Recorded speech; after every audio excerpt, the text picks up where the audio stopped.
Welcome to the Conditional Release Program, a podcast that delves into the netherworld of cults, crims, and con artists. We don't like these people and it shows. We believe the best way to expose them is to hold them up to a harsh light, point our index fingers in their general direction, and mock them mercilessly, take them down a peg or two until they cease to exist in any other form than the shit on our shoes. I'm Jack the Insider, otherwise known as Peter Hoisted for tax purposes. And I'm Joel Hill, and today we're taking a long, hard look at our least favourite terapinophobics. Oh, did I say that right? These are people that are terrified of needles to the point of crippling phobia. You'd know about those, Jack. Oh, yes, Joel, I am across all of the phobias, and I'm especially terrified of spiders. Spiders with hypodermic needles clutching their 8 legs, using me as a pincushion.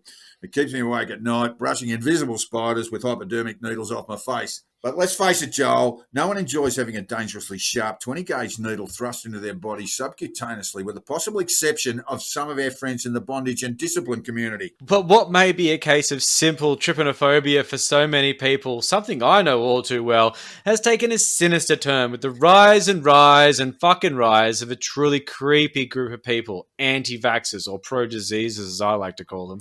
They are the worst, Joel. You could line them up against Ayman al-Zawahiri, Vlad the Impaler, and the BTK killer, and the anti-vaxxers would still come out on top, because what these bastards propose will not only kill their own kiddies, but take out large swathes of the population, young, old, and in between, by tearing away at the hard-fought and won herd immunities the world has developed over the last 50 years, effectively taking medical science back half a century with a 21st century population.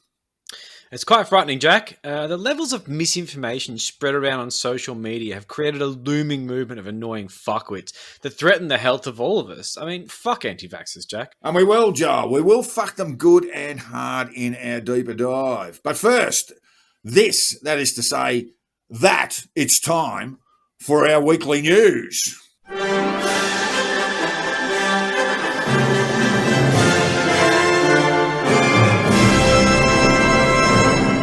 In America, there remain pockets of Americans still in the upright. Joel, you've been looking at some of those who've clambered on the Trump bandwagon and refused point blank to get off, even going to some fairly extraordinary lengths to keep the great orange one in the Oval Office. The claims of electoral fraud have not quietened down. What has been quiet is Q. Our man on the inside has gone full silence and the Anons are shitting themselves. It's been pretty fucking hard to trust the plan right now, because while influencers like Joe M are on Parler stepping up the rhetoric that Trump has won all 50 states and all that sort of bullshit, the followers are absolutely losing faith. And a lot of people might be sheepishly asking their estranged relatives what they're up to this Christmas, because now their Q man and their little cult has gone a little bit dead. But it's not all about Q at this point, because the level of deranged nonsense coming from the Trump administration, which is still there, is actually outpacing the shit you tend to find in the conspiracy circles. They've gone mad, Joel. Quite mad. Well, while Trump gaslights the country with this flood of claims of electoral fraud, we can't help but to think that maybe the next truth bomb actually is the one that's going to crack this whole thing wide open.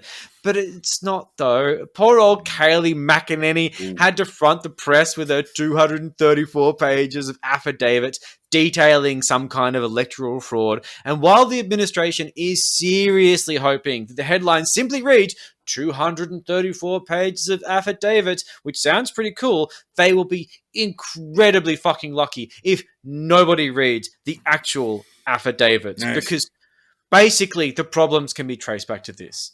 There's a whole bunch of plague rats that call themselves vote observers that think it's funny to cough on people at Walmart, and they are standing uncomfortably close to people being paid around minimum wage to count votes around the clock.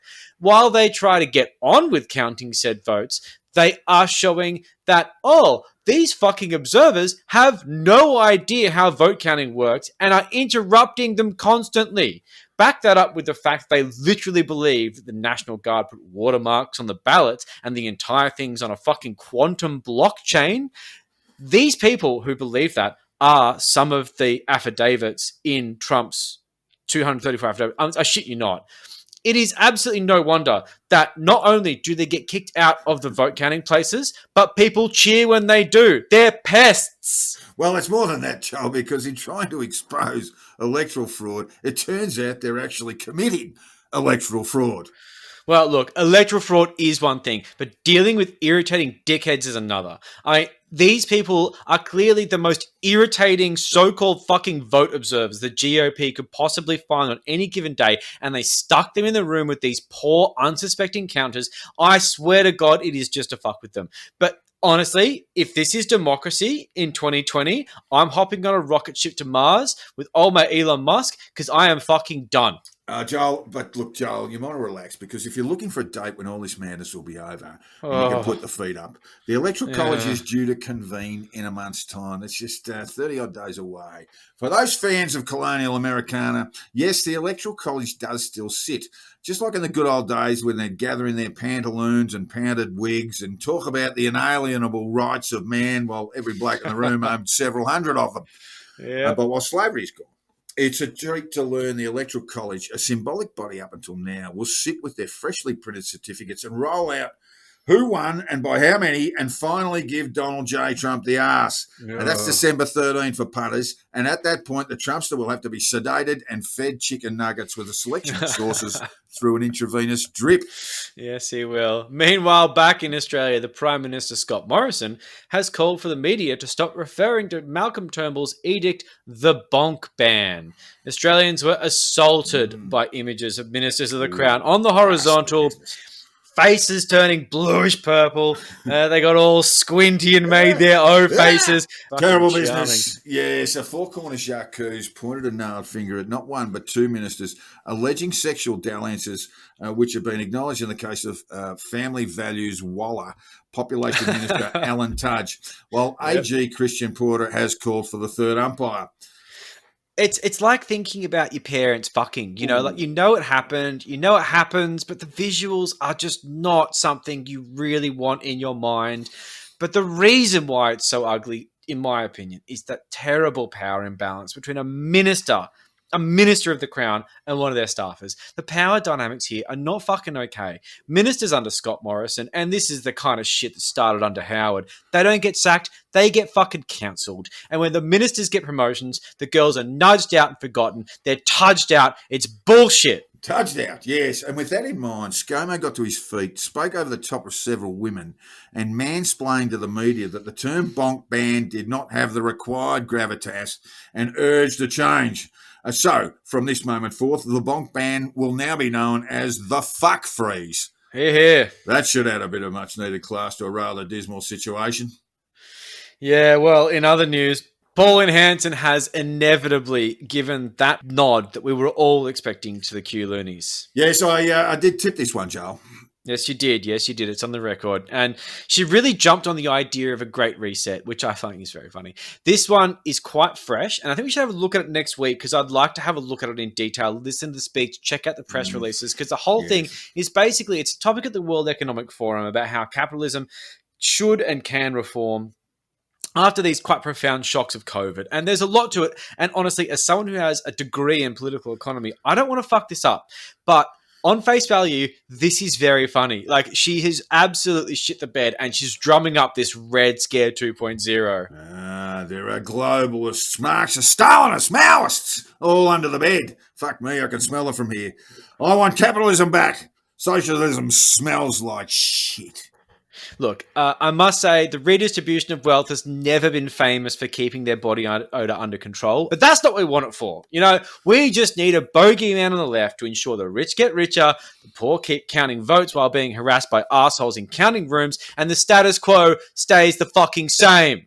I reckon she must have spent the entire Queensland election campaign watching YouTube vids, Joel. But we can't dwell on that now. We have to move on. We have to shrink ourselves down, Rick Moranis style, climb on board a specially designed tiny craft that can withhold pressures that would crush lesser people, descend to the Earth's core, and sort out the ugliness that is the anti-vaccination movement in our deeper dive.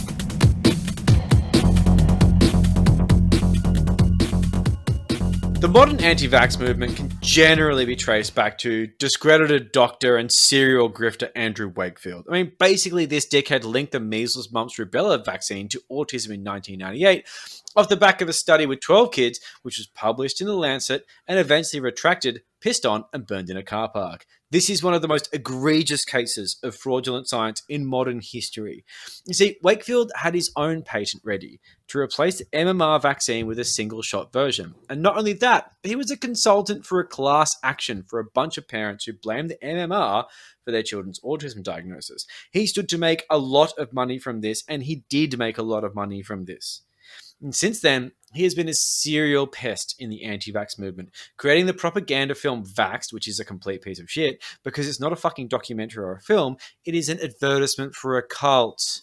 Now, there's a fucking vaxxed bus in Australia that goes around to towns, making people think that doctors are trying to kill them. And this is often in remote areas. It is fucked, and it is totally a cult. The end result of this prick's endless pursuit of money and fame is that Australians are bringing measles back from a holiday abroad and spreading into communities of unvaccinated dipshits. The number of cases are low, but if they had their way, this would change dramatically. I mean, the end result for this parasite, fucking Andrew Wakefield, is that he shares a bed with Elle Macpherson. I mean, if you believe in God, that fact alone should test your faith. Because Wakefield's legacy is one of self-interest and public harm, and he is fucking proud of it. He stinks of Satan. What a terrible human being. But is he the main anti-vax wallah, Joel? Who else is driving this shit along?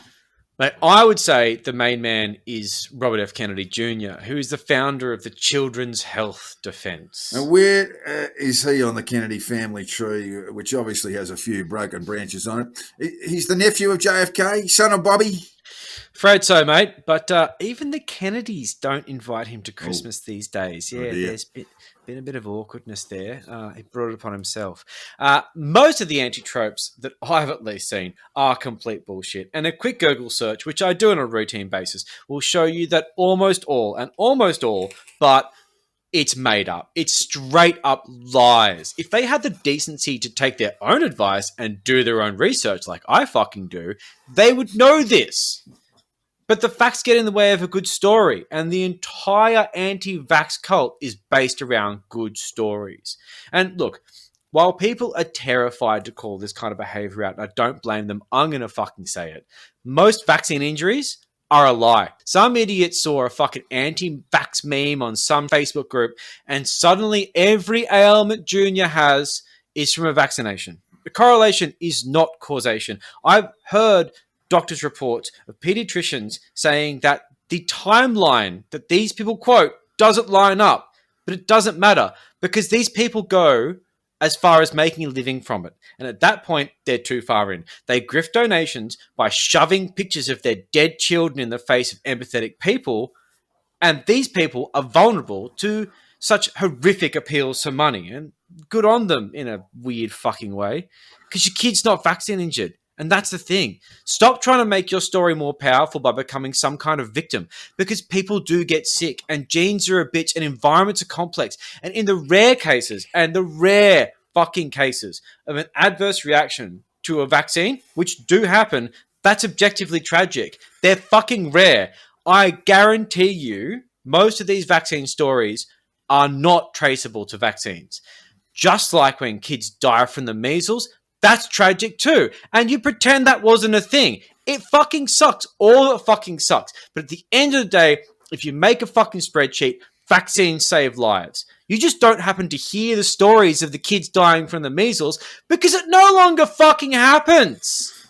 And these are stories that are designed to trigger this emotive response, to make you feel protective of your loved ones, of your clan. And this kind of protective instinct causes anti-vaxxers to become fucking monsters on the internet. I mean, it's crazy. If you think I am getting fucking pent up, you should look at the comments on pro-vax videos. Holy fucking shit. So there you have it. Anti-vax isn't a movement, but it's a business. It's a grift. It's a cult. And while anti-vaxxers will compel you to listen to the gut-wrenching stories of parents, don't worry, there's always a gift shop waiting at the end. GoFundMe fundraisers, merchandise stores, and fucking speaking tours. Mate, it all comes back to money every fucking time. And when it doesn't, they are the ones that simply amplify the signals of the grifters. I mean, look, it all goes back to the money. Always follow the money. The people that share articles before reading them, the people that alienate their friends and family because of their cult-like devotion to stopping other people from getting vaccinated. Because at the end of the day, it's all about flogging vitamin fucking powders or drinkable fucking bleach. I mean, keep that in mind. Because when you think about it and when you look at the raw numbers, Big Pharma makes fuck all from vaccines. Go ahead and look it up. Do your own research. It is not a money maker. No. Big Pharma makes money from opiates and boner pills. Big Pharma makes money from treatments, not cures. The problem with Big Pharma is they are literally driven by treating illness. And without illness, they don't have a business model. And vaccines are often off patent. They might be the result of public research. And the pharma companies, they just manufacture the shots. This is for fuck all margin. And this is because mostly, as a bit of a quid pro quo, governments make them do it. This is why there's these vaccine courts with the government backing, because without those, what company would be caught dead holding themselves open to liability when there is an adverse reaction? And compensation is absolutely due in cases where deaths or some sort of quality of life is reduced. Very rare. But yeah, very, very rare. Fucking rare. But they do happen, and the government pays out. And why? This is because governments are the ones pushing the vaccines. And the reason why is because it's for public health. It's for everyone. It's not about good, the common good. Exactly. Like you were saying, it's a social contract. And while a few of them have been lucrative, maybe Gardasil made a few bucks because, to be fair, that was a very private enterprise. Most of them are boring as fuck. You think these guys are making money off MMR? Honestly, Big Pharma would love to stop making these if they had the choice, but they're often forced to because of public health initiatives, because of quid pro quo with governments. And these sort of things are the reasons why anytime anti-vaxxers arguments are put up to a flame, especially when they talk shit about money, they just fall apart immediately. Like, there is so much to this. This just scratches the surface. But, Jack, what do these pro-disease plague rats actually want for society once all the vaccines are gone and all is said and done? Well, Joel, I want to talk a bit about measles. So we mentioned it earlier. The measles vaccine is recommended for all children. It's a 2-shot vaccination normally given around 12 months and 18 months of age under the National Immunisation Program in Australia and free of charge. Measles is caused by a virus in the paramyxovirus family, and it is normally passed through direct contact and through the air. It is one of the most contagious diseases known in medical science. And we worry over COVID-19 infection, which we should, of course, but the SARS-CoV-2 virus remains airborne for 3 to 5 metres in most situations before it dies without a host. But measles, you could have someone who is infectious with measles at one end of the MCG and another kid who's prone to it, who hasn't been vaccinated for it at the other end. And that kid will get a very strong likelihood that kid will get measles. That's fucking crazy. The measles virus remains airborne for 200 to 300 metres. Just think about that. That's crazy. And unless you have an immunity, it will fuck you up. Or more precisely, it will fuck up infants and little children. The first sign of measles is usually a high fever, which begins about 10 to 12 days after exposure to the virus and lasts 4 to 7 days. A runny nose, a cough, red and watery eyes, and small white spots inside the cheeks turn up. After several days, a rash erupts, usually on the face and upper neck. Over about 3 days, the rash spreads, eventually reaching the hands and feet. The rash lasts for 5 to 6 days and then fades. On average, the rash occurs 14 days after exposure to the virus, within a range of 7 to 18 days. And most measles-related deaths are caused by complications associated with the disease. Serious complications are more common in children under the age of 5, but can also affect adults over 30. The most serious complications include blindness, encephalitis, severe diarrhea and related dehydration, ear infections, or severe respiratory infections such as pneumonia. Which can kill you. It would be difficult to imagine a more painful death for little children. And within that vulnerable group, there is yet another even more vulnerable group, little kids living in poverty with nutritional deficiencies, vitamin deficiencies found especially in the developing world. Yet that is the sort of world the anti-vaxxers want. Yeah, measles is the fucking disease that RFK wants us all to have. Like, literally, he's on record for saying this. Maybe, look, now it's a good time to look at infection rates from measles around the world. What's the go? Well, measles infections have increased across the world by 50% since 2016. And last year, 208,000, mainly children, died from the disease and its complications. In Australia, we're seeing the rates of measles infections rise. The second stage inoculation was introduced in 1992. At the time, we had around 5,000 cases per million people. 10 years after the second stage inoculation was introduced, we had it reduced to 2 cases per million, and that's eradication. That's technically the end of measles in Australia, or it should have been. Yeah. Well, I mean, and what now? Like, what's the go now? Well, by 2014, we were back to 365 cases per million. The promise of eradication was gone, and while 2014 was a peak, the cases are starting to trend upwards again, all on the back of the anti-vaccination movement. And now we know this because the instances of infection have occurred in inner cities and some of our, shall we say, hippie-infested regional towns. Byron Bay is one very good example. And that's just measles, Jack. I mean, like, there's several quite nasty diseases, these plague, rat pro disease scumbags are keen to see come back. Lots and lots. Between the ages of 0 and 4, children with decent parents will be inoculated for hepatitis B, mumps, rubella, chickenpox, diphtheria, whooping cough, polio, as well as measles. And while we used to have inoculation rates in the low 90 percentile, which creates herd immunity across the board, those rates are now in decline, meaning more fucking hippies and middle-class know-nothings are tinkering with hard-won immunities. So tell me, Joe, what the fuck is going on here? Who's spreading the information? Who are the cunts driving this? Fuck me. Where do I start? I mean, the anti-vax movement is literally viral. And while there's some big-time cult leaders around the place like Robert F. Kennedy and Del Bigtree in the States, misinformation in this field literally spreads like a virus, especially across social media, of course. And while a lot of the anti-vaxxers out there are sharing content from the big boys that produce the shiny stuff like Bobby and Del, I mean, they're making their own pea-braid misinformation memes as well. And this really lends to the fact that while RFK and Del are absolutely not afraid of telling porky pies, your average numpty anti-vaxxer on the internet seeking attention from his cult is even less likely to be careful with the truth. I mean, you can find some outrageous shit out there. I'm telling you, mate, when you head into the anti-vax mangrove, and I've fucking been there with wellies on, expect a swamp. Like a fucking mosquito, malaria-ridden swamp. Oh, dear. But look, Joel, names. I want names. You might got to name names, Joel. All right, well, I mean, the guy that pisses me off the most is probably Del Bigtree, the television producer who worked on The Doctors and found himself co-producing Vax with Wakefield. I mean, Wakefield is a fucking all-star in scumbaggery here, but let's face it, he's not actually a media tyrant. He actually works with media tyrants like Bigtree, who he runs a YouTube channel called The Highwire, which is, they fucking love it. And look, this guy, he worked on The Doctors, he heard a bunch of anti-vax crap, and he found a grift, and he's absolutely stuck to it on the back of Vaxxed and Vax 2. So everything he's knocking out is anti-vax. That's the thing. Everything. Look, I don't actually even know because I hate him so much I can't even listen to him. I'm not sure if he even goes as far as to say he cares about safe vaccines, but it's quite likely he does. I mean, look, let's face it. They're all bullshitting in one way or another. These people are compulsive liars if ever they've been born.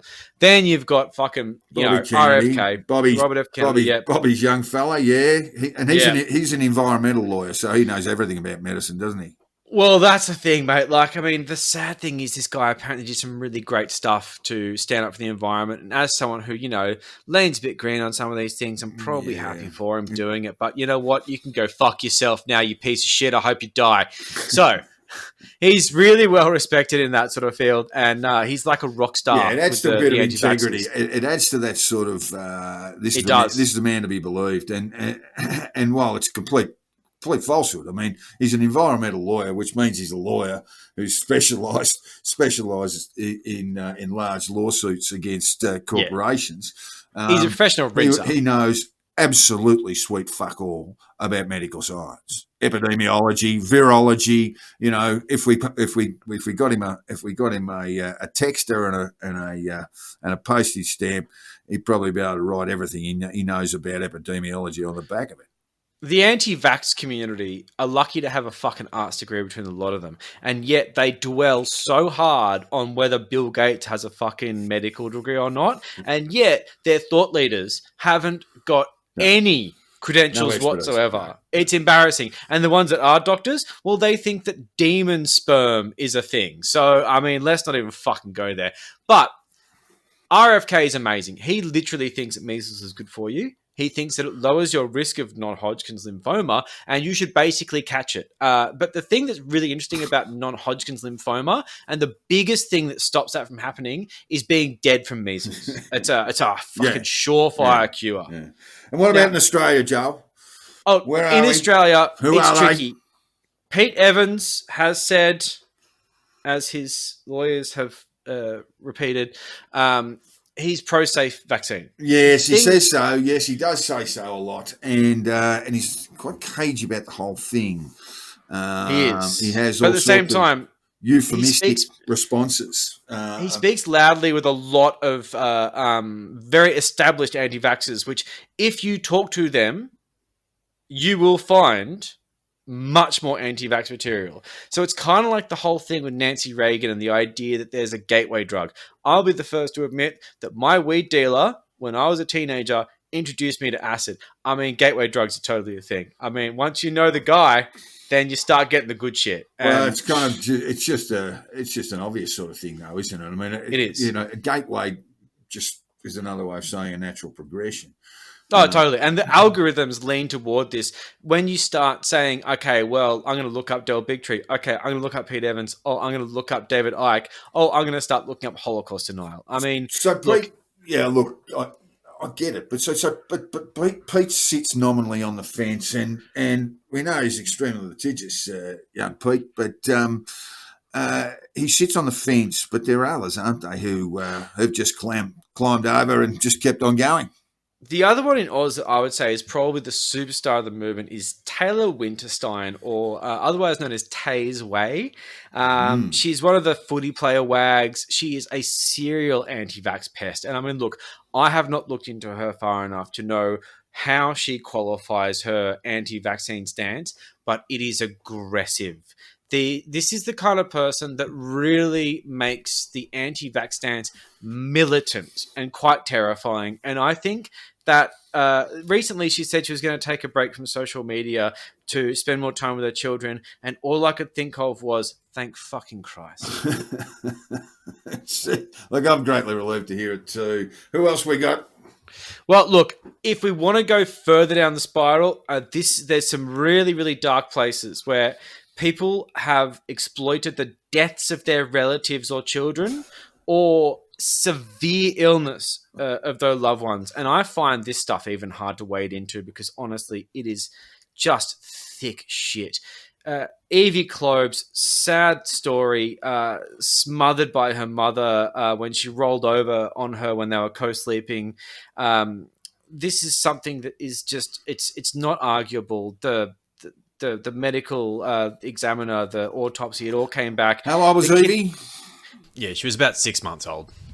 So we have potentially a sort of SIDS type situation here, except the mother and daughter were sleeping together. Yeah, it feels kind of awful talking about a child's death like this, but yes, the coroner said that basically the injury was due to co-sleeping with an adult, and that she would have likely been on her face at the time. It's asphyxiation, basically. And look, there's this whole thing about how there was. Is that what the coroner said? That is, yeah. And look, there's this whole thing about the fact there was alcohol involved, but it's bullshit. She had like 2 drinks. The whole thing is murky as fuck. And look, I do want to say straight off the bat, I don't know the full story here, and you should do your own research on this because all I've seen is, you know, the stuff on social, and what seems to be happening is that she's using her dead child to form a career on anti-vaccine activism.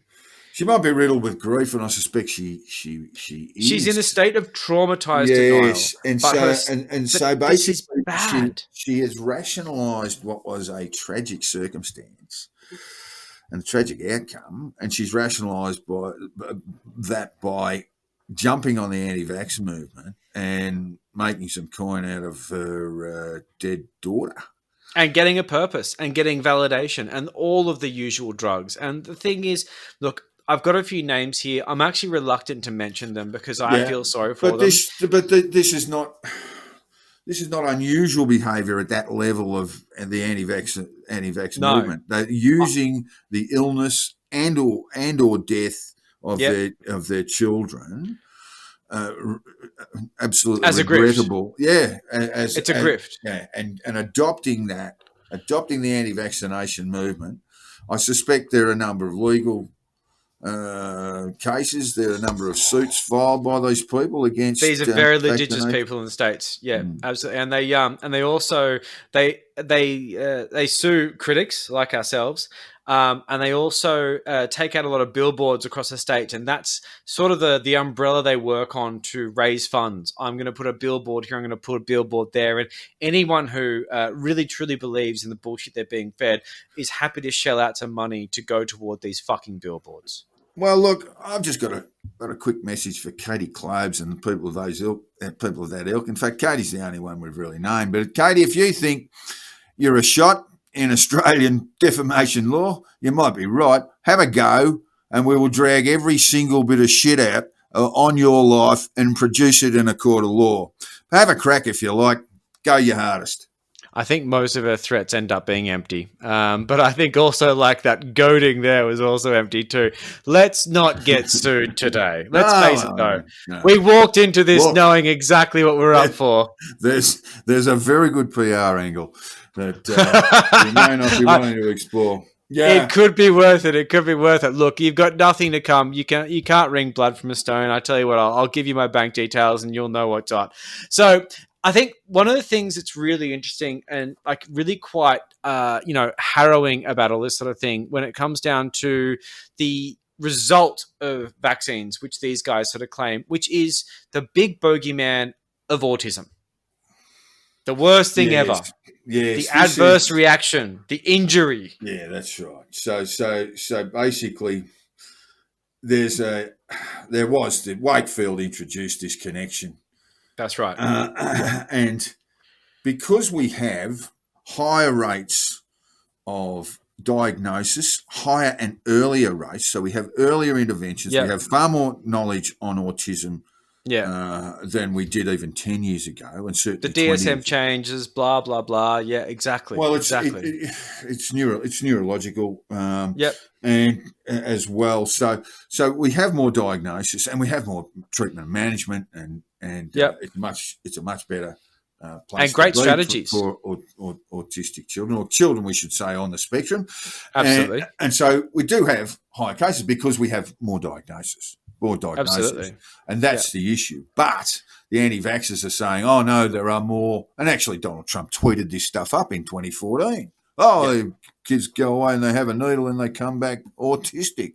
And there's absolutely no clinical, scientific correlation between the two. Nothing at all. And the thing is that these guys shift the goalpost because when truth starts getting close to their movement, they move. Yeah. So it was all about the space shifters. As soon as you front them with knowledge, information, fact, they shit themselves and go another direction. And these directions take about 15 seconds to think up. You know, it's a gin and tonic and a fucking chat with Elle Macpherson. Whereas the counterpoint takes 50,000 children, and that was the MMR. That was the definitive study. MMR, 50,000 children to prove the autism link was not there. And all they'll do is just move on to fucking Gardasil. Yeah. I mean, you've got Robert fucking De Niro offering $100,000 to anyone who'll prove that vaccines are safe. What does that even mean? What does vaccines are safe even mean? And the thing that's fucking hilarious is that here's a guy who's prepared to put his money where his mouth is. $100,000 bucks? It's literally, for him, it's literally $5 bob each way. It is 100%. It's like a Melbourne Cup flutter when you've had a couple of drinks.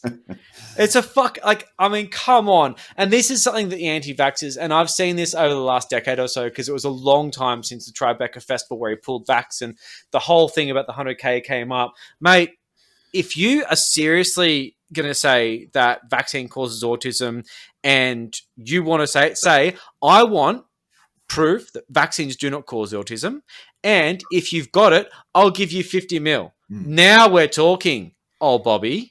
Now we're talking. What's with fucking Bobbies anyway? Jesus Christ. Well, look, there's actually, so these groups don't just exist online. There's a political element. They're starting to take form and structure, and they tend to be, I mean, if there was a sort of social ID, the common phrase is that anti-vaxxers are more likely to drive a Prius than a pickup. That it is a middle class. It holds middle class appeal generally to people with too much time on their hands. But yes, and I suppose we also should say that they are filtering into those sort of vulnerable groups in our society. But essentially, this is a middle class. This is a middle class thing. This is people with too much time on their hands looking. And let's have a climate Google and YouTube. Because you might sit down thinking, gee, my kid's crook. I'll go to I'll Dr. Google, and then flip through a few YouTube clips, and all of a sudden you're a rabid anti-vaxxer. But the thing with I get the pickup with the Prius, and I so see the comparison. But the thing that I'm finding quite chilling is that the pickup guys are picking up the anti-vax vibes. They're marching toward it because I always saw this as being the wellness community, the type of people who have real skepticism towards Big Pharma. And look, I'm there with them. I was brought up in a very skeptical family when it comes to that sort of stuff. I skipped the vaccines when I was in high school, and I got mine later. You're not coming around to my place ever, Joel. Mate, I came around, but the thing is that I have definitely seen both sides of that story. And for me, it's actually quite native to see the hippie community and the anti-vax community. It's something I'm so used to. The thing that really shines me is the pickup trucks. The F-150s in the States with these bumper stickers saying, I'll take your vaccine over my dead body. And I see the overlap between libertarian politics and the idea of being enforced to have a vaccine. But where the fuck this coagulation of conspiracy theorists, whether it be, sort of people who think that Bill Gates is sketchy because they don't like vaccines, whether it becomes libertarian issues of, sort of freedom of choice and things like that, or whether it becomes the idea of being sort of, just natural in general, they've all come together and made a pond of scum. It does tick all those boxes. So we do see, and of course libertarianism can exist on the left and on the right of politics, but it is that sort of libertarian. Well, look, you would, if you wandered up to Byron and walked around there for a while, you'd see people on the libertarian left who have adopted anti-vaxxer. Yes, well, these motherfuckers are also, spreading Trump memes. There is that very strong "don't step on me" element. Yeah. Don't stab me with a 20 gauge needle element. With the cobra about to strike. That covers that sort of almost militia type. And we're getting into that soft sit movement again as well. Yeah, and there is so they're taking political form. Yeah, and it's like the whole thing is completely shocking because when you look down at it, and this is a very, very abbreviated wrap of what's going on, you've got this movement that is riding on the coattails of a pandemic where there's a vaccine coming. And they've had this, fairly well-oiled but not too active, somewhat dormant machine that has gone into overdrive now that we are all going to be faced with this new idea of a rushed vaccine. So it's all built on fear because there's an accelerated clinical trial period because of the urgency to resolve this. People are dying. Economies are being wrecked. So there's a real urgency to get this out there, and there are clinical trials going on that are not illegitimate. They've just been accelerated. But But they the are, fear will but be they're played legitimate. on. I mean, Absolutely. basically, when we talk about political wings, in Australia we have a group called the Informed Medical Options Party.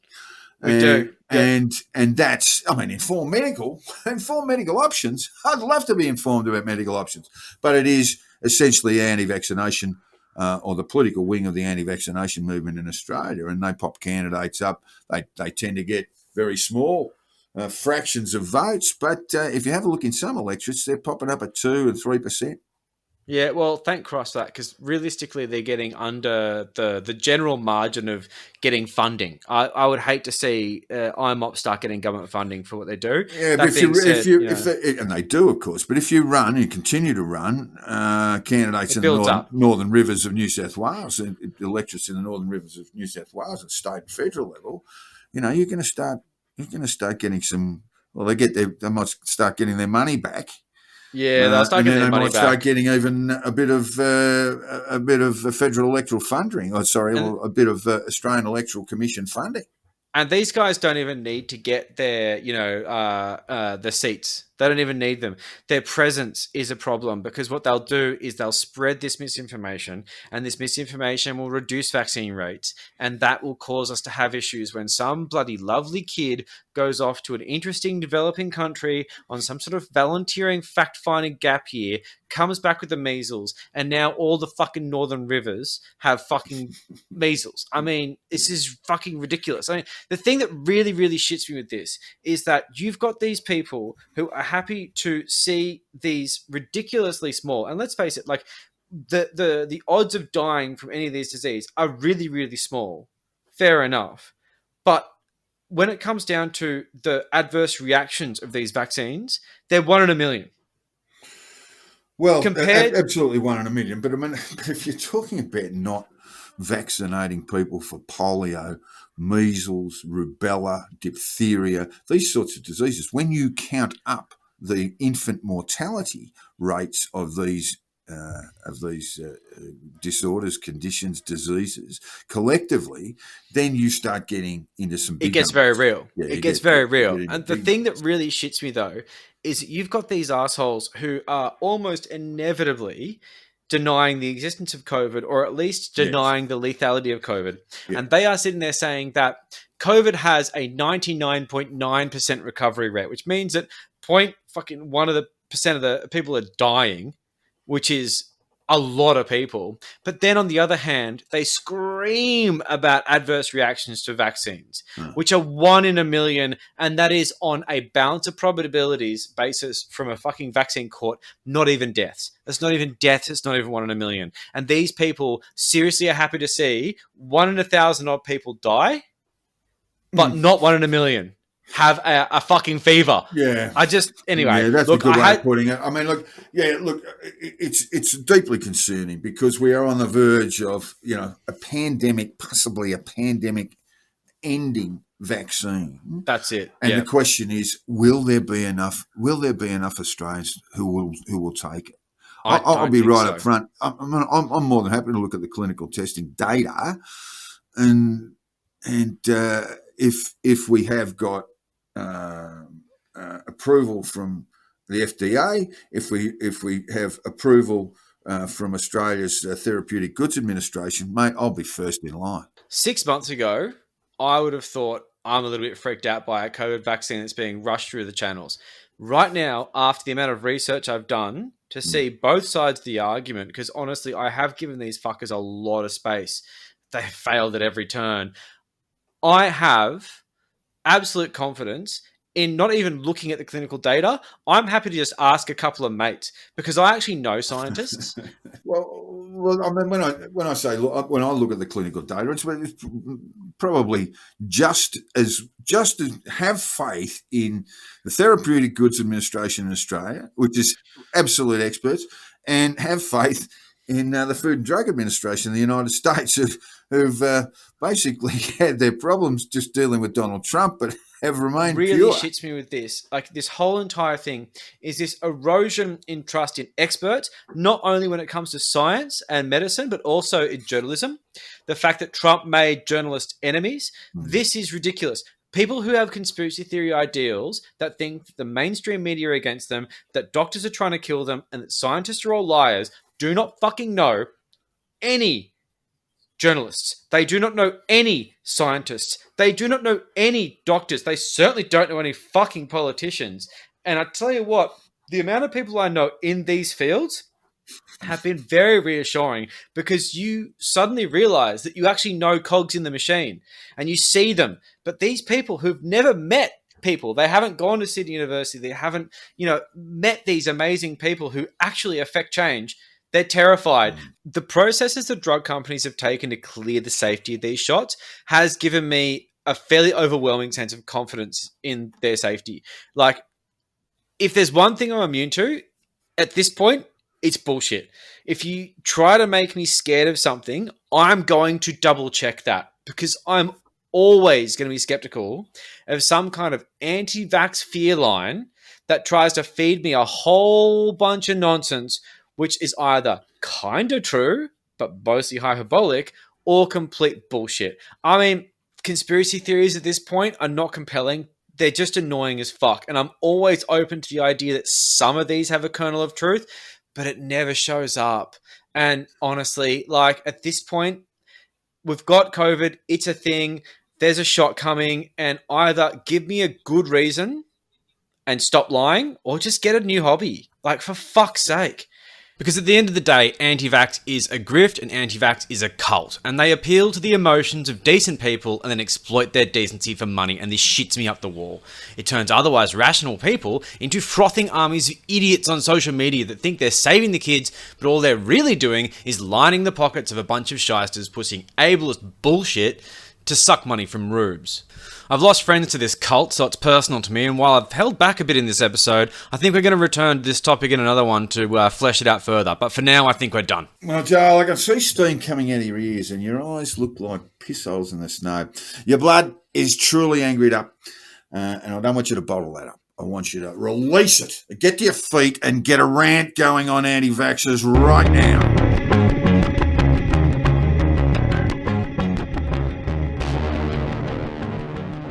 We all know that vaccines cause autism. I'll admit it, it's true. Wakefield was right. The medical establishment has kept him down for too long. But like any good conspiracy, it's not what it seems.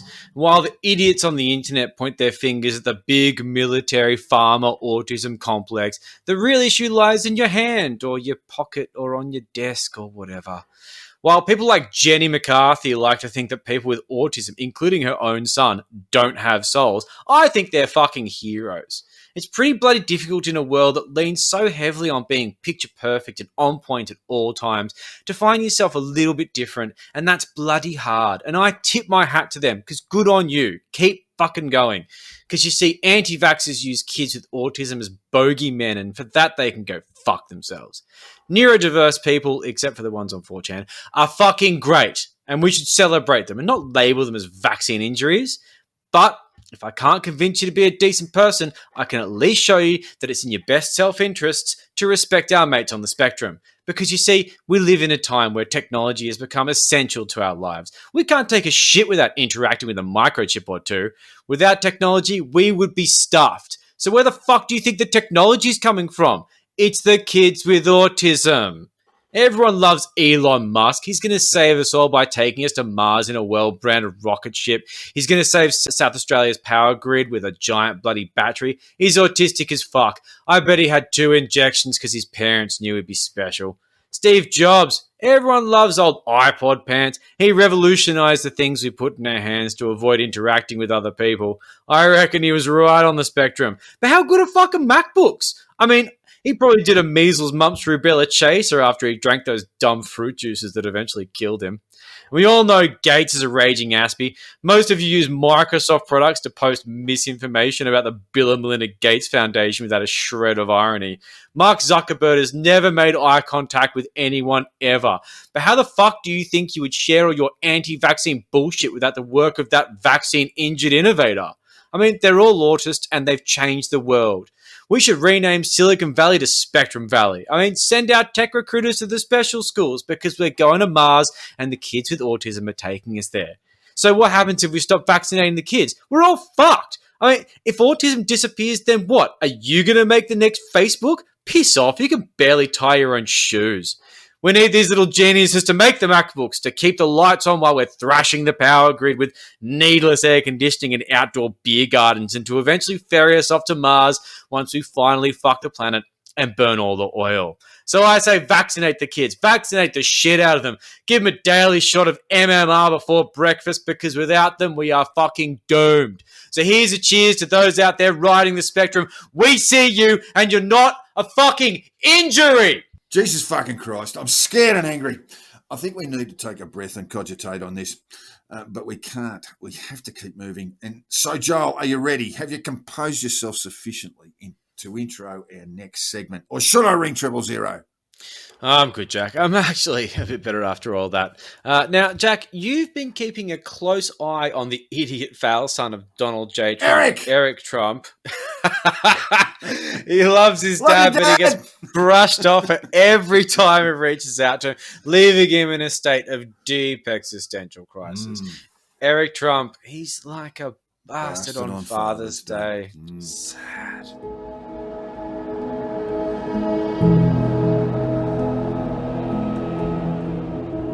I've been keeping a very close eye on Eric because I worry about him, Joel. I worry about the kind of mayhem a young man like him might get stuck into when he's been so repeatedly ignored by his dad. The sort of psychological trauma that's already come his way could tip him over the edge at any time, and before you know it, he'll be shopping at Bunnings for the big bags of ammonium nitrate. Now, it transpires that Eric scheduled a tweet to run on election day, but the Gregorian calendar causes him deep confusion, and he booked a tweet to run exactly 1 week after the election. He urged the good people of Minnesota to get out and vote, and the tweet ignored the fact that Minnesotans had already got out and voted the week before, giving Joe Biden a win by a lousy 250,000 votes, and most of them fraudulent and cast by dead Elvis. And I can only imagine the scene at the White House with the Trumpster handing out a bit of tough love after that tweet from Eric. Some rough corporal punishment to his idiot second son, leaving a whimpering Eric to exclaim with every blow, "I still love you, Dad." He's an idiot, a moron, a genetic throwback, but he's a good-looking boy, though, Joel. It's like he just walked off the set of a Scotch ad. Right off the top of a yacht. Yeah, he's a good-looking boy, Jack. He's a good-looking boy. And now it's time for my favourite segment. And I know from the reams of letters we get from listeners to the program that they think so too. So much so that many give the rest of the program the arse and play this segment over and over and over. And quite frankly, I think they're onto something. It's the week in Pete Evans.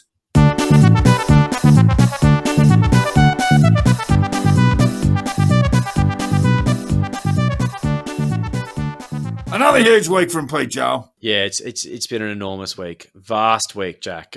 So this week, Pete's endorsed source of a Jamaican nature, say that 100 times, it turned out to have lethal weapons of undisclosed fish. Undisclosed fish. Yeah, it's the worst kind, I've heard. It's the one that really gets you. Now, I eat fish now and then. I think it's lovely, if not a little bit expensive. But if you're allergic to our mollusky friends, this shit can fucking kill you. Well, I have to say, I smothered Pete's Jamaican sauce all over a bit of carp I'd fetched out of a pond.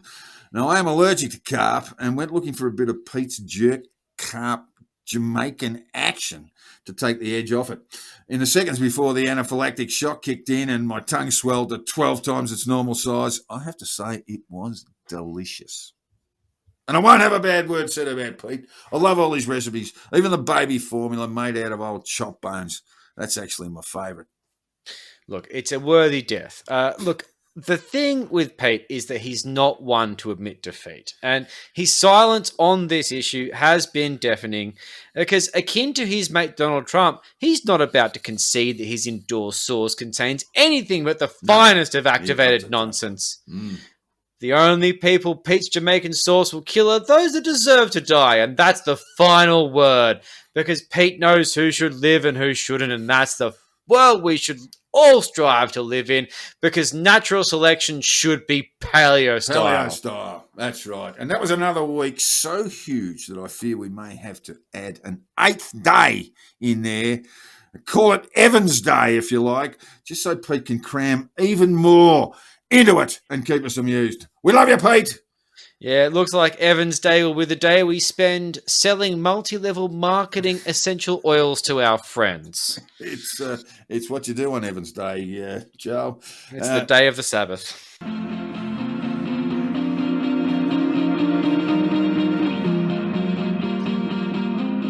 And you have been listening to the Conditional Release Program with your hosts, Jack the Insider and Joel Hill. If you haven't already, hit the subscribe button. And if you've enjoyed our bullshit and use Apple Podcasts, throw us a 5-star review.